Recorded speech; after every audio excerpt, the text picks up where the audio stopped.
নমস্কার বন্ধুরা, শর্মিষ্ঠা কিচেনে সবাইকে স্বাগত। আজকে আমি আপনাদের সঙ্গে একটা দারুণ স্বাদের রেসিপি শেয়ার করছি, কুমড়োর ছক্কা। চলুন দেখে নিই কিভাবে বানাই। এখানে আমি কুমড়োগুলোকে এরকম চৌকো করে কেটে নিয়েছি। এটা হলো এখানে ছোট্ট সাইজের যে কুমড়ো কিনতে পাওয়া যায় সেই কুমড়ো। এটা এর কোনো দানা হয়নি, কিচ্ছু নাই। দেখুন, এই কুমড়ো দিয়ে আমি ছক্কা করে নেব। আর এই ছক্কাটা আপনারা লুচি পরোটার সাথে খেতে পারেন, কোনো অসুবিধা নেই। আর এর স্বাদ হয় দুর্দান্ত। এই কুমড়োগুলোর টেস্ট খুব ভালো হয়। আমি এইভাবে একটা ছোট সাইজের কুমড়ো গোটাই আমি ছোট চৌকো করে কেটে নিয়েছি। একটা মিডিয়াম সাইজের আলুকে আমি ডুমো ডুমো করে কেটে নিয়েছি। আর এখানে ধনেপাতা কুচি নিয়েছি। এখানে আমি কাঁচা ছোলাকে আমি আগে 6 ঘন্টা আগে ভিজিয়ে রেখে দিয়েছিলাম। এই কাঁচা ছোলা নিয়েছি। আর এখানে আমি চীনা বাদাম নিয়েছি। এটা একটু থেতো করে নিয়েছি, মানে পুরো গোটা না, এটা ভেঙে নিয়েছি। আর এখানে নিয়েছি কাজু বাদাম পেস্ট, ওটা মিক্সিতে আমি পেস্ট করে নিয়েছি।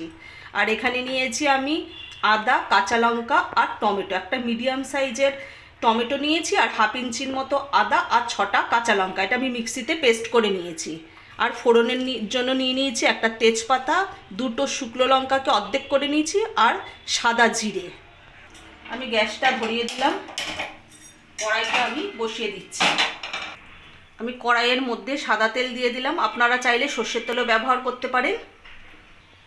তেলটা গরম হয়ে গেছে। এখানে আমি কুমড়ো আর আলুটা একটু লাল করে ভেজে নেব। কড়াইয়ের মধ্যে দিয়ে দিলাম কুমড়োগুলো। আমি আলুটাও দিয়ে দেবো। সব কুমড়ো আর আলুগুলো কড়াইতে দেওয়া হয়ে গেছে। এবার আমি একটু পরিমাণ মতো নুন দিয়ে দেবো আলু আর কুমড়োটা ভেজে নেওয়ার জন্য, একটু লাল করে ভেজে নেব। এবার আমি ভালো করে এটাকে নাড়িয়ে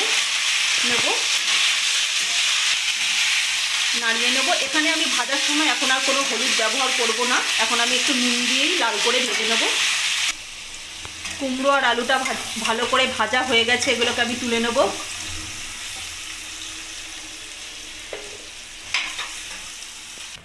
কুমড়ো আর আলু ভাজার তেলের মধ্যেই আমি ফোড়ন দিয়ে দিলাম। ফোড়নটাকে ভালো করে ভেজে নেব। ফোড়নটা ভালো করে ভাজা হয়ে গেছে। এখানে যে আমি আদা, টমেটো আর কাঁচা লঙ্কাটা যে পেস্ট করে রেখেছিলাম সেটা কড়াইতে দিয়ে দেবো। মশলাটা আমি ভালো করে কষিয়ে নেব। এবার কিছু উপকরণ এখানে আমি দিয়ে দেবো। 1 চামচ হলুদ গুঁড়ো, 1 চামচ জিরে গুঁড়ো, 1 চামচ ধনে গুঁড়ো আর 1 চামচ গরম মশলা গুঁড়ো। এবার মশলাটাকে আমি ভালোভাবে কষিয়ে নেব যতক্ষণ না আদা, টমেটো আর কাঁচা লঙ্কার কাঁচা গন্ধটা চলে যায় আর মশলা থেকে তেল ছাড়তে শুরু করে, ততক্ষণ আমি ভালোভাবে মশলাটাকে কষিয়ে নেব। মশলাটা ভালোভাবে কষানো হয়ে গেছে। আদা, টমেটো আর কাঁচা লঙ্কার কাঁচা গন্ধটাও চলে গেছে। আর মশলা থেকে দেখুন কত সুন্দর তেল ছাড়তে শুরু করে দিয়েছে। এবার আমি যে কাজু বাদামের পেস্টটা করে রেখে দিয়েছিলাম সেটা আমি কড়াইতে দিয়ে দিলাম। এবার ভালো করে নাড়িয়ে নিতে হবে, নাহলে এটা পুড়ে যেতে পারে। যেহেতু কাজু বাদাম দেওয়া রয়েছে, গ্যাসের ফ্লেমটাকে আমি একটু আস্তে দিয়ে দেবো, দিয়ে ভালো করে এটাকে কষিয়ে নেব। কাজু বাদামটা দিয়েও মশলাটা ভালো করে কষানো হয়ে গেছে। এবার এখানে আমি যে কুমড়ো আর আলুটা ভেজে রেখে দিয়েছিলাম সেটা আমি কড়াইতে দিয়ে দিলাম। কুমড়ো আর আলুটা দিয়ে ভালো করে মশলাটার সঙ্গে কষিয়ে নেব। এখানে ছোলা আর যা চিনে বাদামটা নিয়েছিলাম সেটা আমি কড়াইতে দিয়ে দেবো। ছোলা এবং বাদামটাও কুমড়ো আর আলুর সাথে ভালোভাবে কষিয়ে নেব।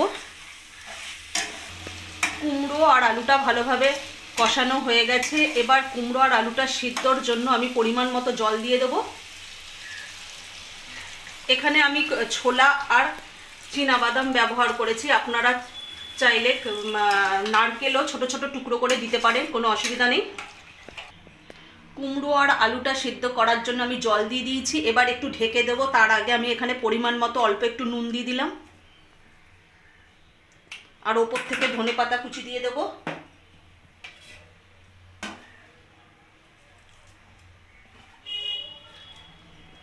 এবার ভালোভাবে নাড়িয়ে নিলাম।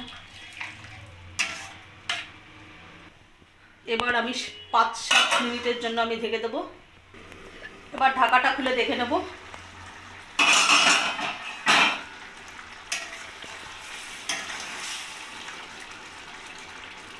কুমড়ো আর আলুটা ভালোভাবে সেদ্ধ হয়ে গেছে।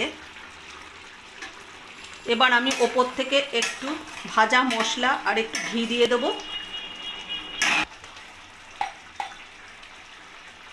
হাফ চামচ আমি ভাজা মশলা দিয়ে দিলাম, 1 চামচ ঘি ছড়িয়ে দিলাম উপর দিয়ে। এবার ভালোভাবে নাড়িয়ে নেব। একটু ঝোল আছে, কিন্তু রেখে দিলে ঝোলটা পুরো টেনে যাবে, সেজন্য আমি একটু ঝোলঝোলি নামাবো। আমার কুমড়ো আলুর ছক্কা একেবারে রেডি। এবার আমি নামিয়ে নেব। কুমড়ো আলুর ছক্কা একেবারে রেডি। আজকে যদি আমাদের এই কুমড়ো আলুর ছক্কার রেসিপিটা যদি ভালো লেগে থাকে তাহলে লাইক, কমেন্ট, শেয়ার এবং সাবস্ক্রাইব করতে ভুলবেন না। আর অবশ্যই এইভাবে বাড়িতে বানিয়ে খাবেন।